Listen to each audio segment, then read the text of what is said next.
As we load into Daytona International Speedway to close out the 2022 season with International GT, let's look back on what has been the biggest and best season so far in this record-breaking year with International GT. We started the season, as always, at Sebring International Raceway, but this event was sold out. We could not accept any more entries. Let me explain, because this will become a theme for the 2022 season. There is an equation at each track based on certain parameters, and our car count cannot exceed the track limits for the IGT class. After Sebring, we move up north to Michelin Raceway Road Atlanta, and we sell out quickly. Ken and Julie have to get creative and propose two different IGT run groups. Basically an IGT run group and an all Cayman Stuttgart Cup run group. Then we were able to combine all IGT for the Sunday Enduro, another great weekend for International GT racing at Road Atlanta. Next, we head way up north to Road America for a record-breaking field of International GT cars. Great weather and fantastic close racing in all groups. Immediately after Road America, we head to Lime Rock Park for our best turnout of cars in the Memorial Day Classic for IGT. Mid-Ohio is always a favorite for International GT. Many IGT competitors call it their home track. This one sold out early, and IGT put up some great races for rather large crowds. By now, the championships in each class are starting to take shape and develop. Watkins Glen notoriously hosts some of the best International GT competition, and word has spread because this event also sold out very quickly.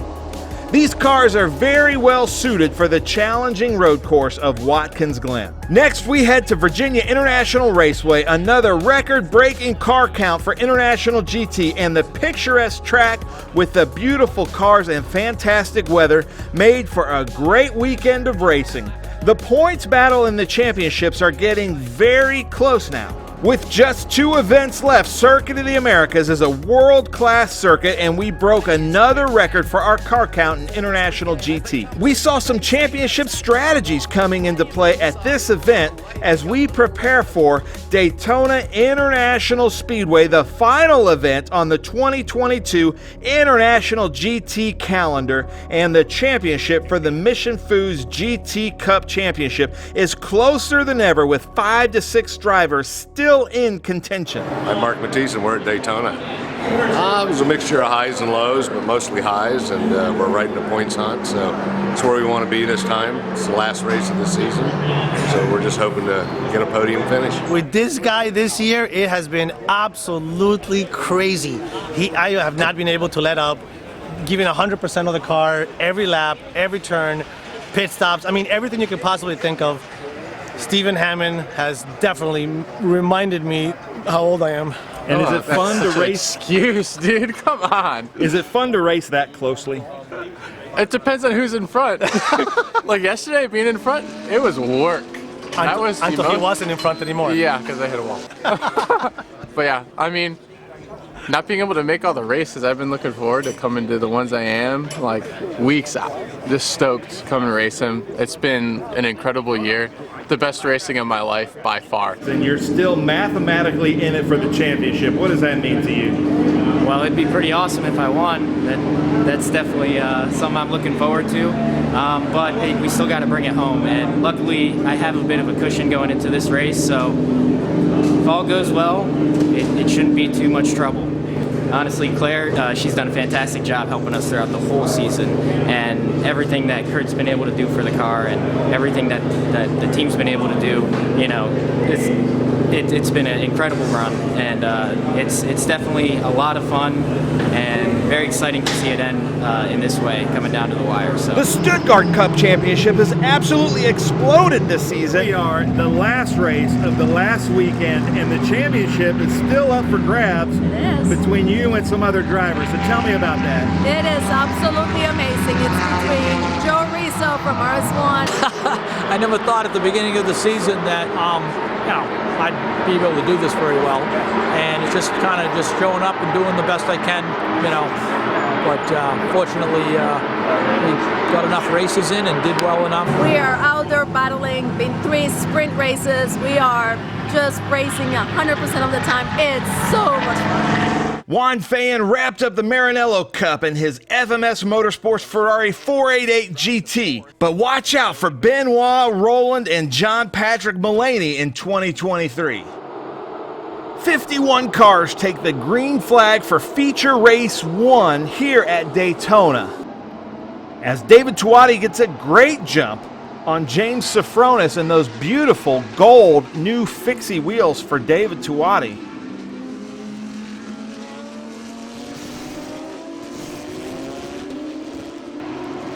We had a split start for the Stuttgart Cup, which is the fastest growing group in International GT.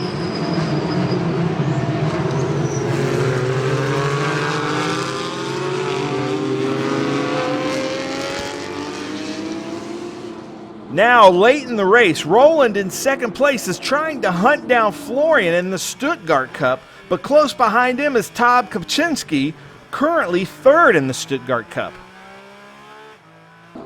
Well, there's the white flag. Let's see how this thing shakes out as we ride along here with David Tuati, currently second place in the Mission Foods 4.1 liter class.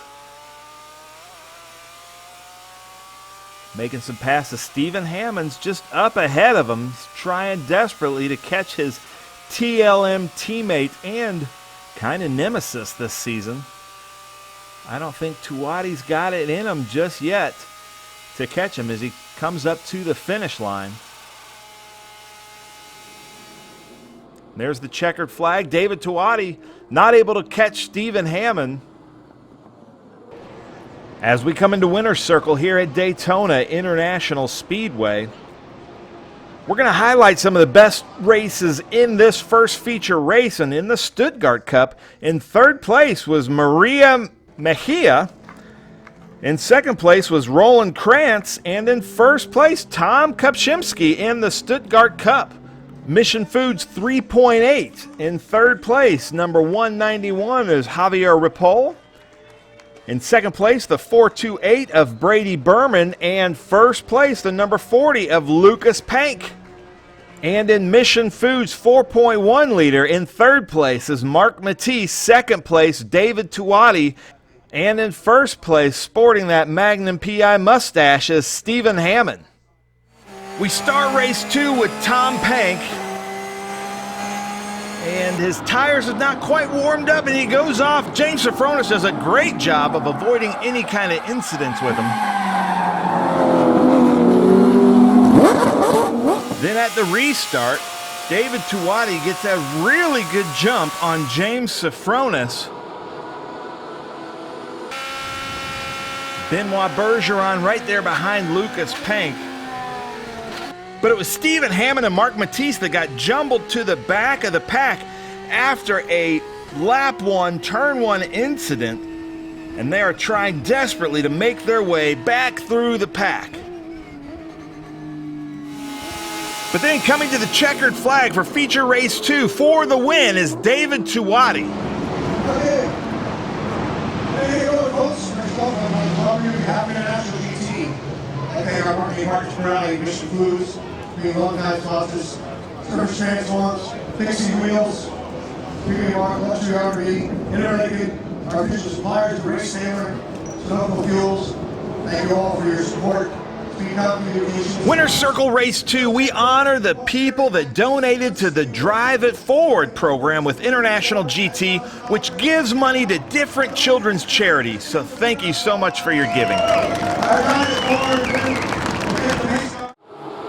We start the second to last race of the International GT season, and some of the drivers are really aggressive going into turn 1.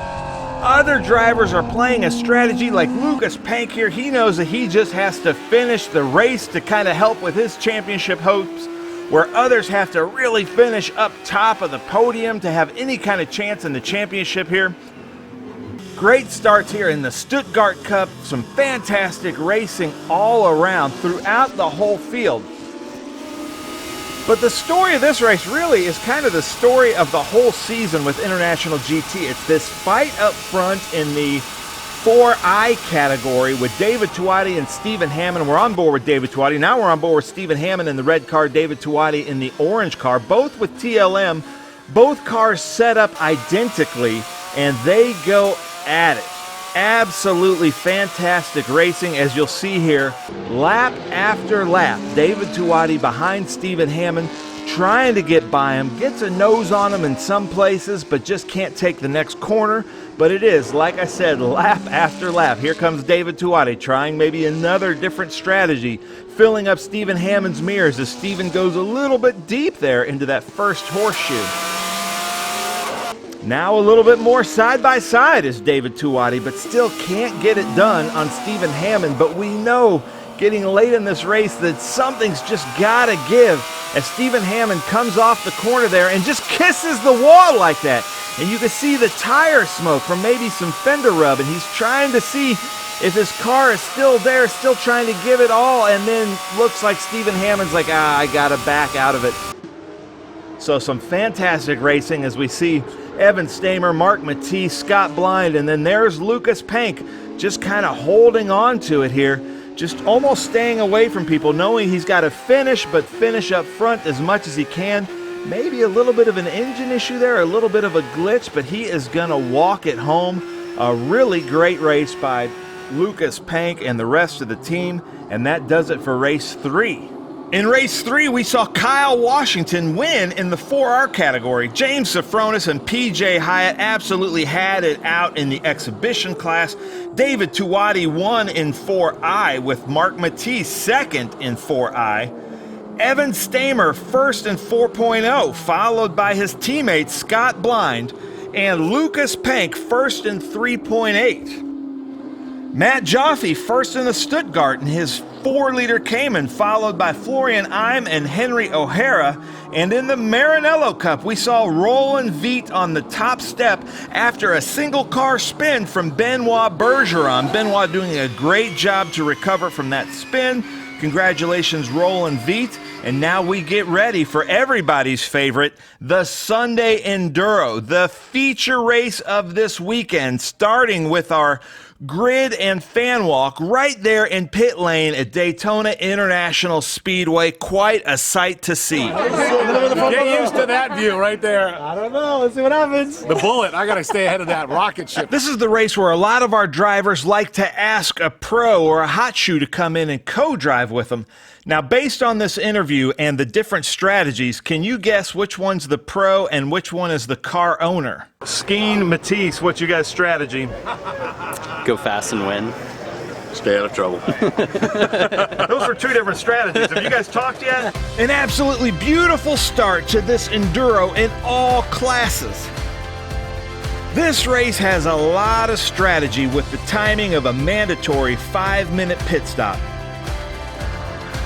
28 laps were run in hard-fought class races. This might take some time to figure out who are the 2022 champions. Lucas, right out of the race car, what happened? So I think I did everything I needed to do. I couldn't quite get first place in class, but I was able to finish in second place, right where I needed to be to hopefully put myself right on top of points for the championship. So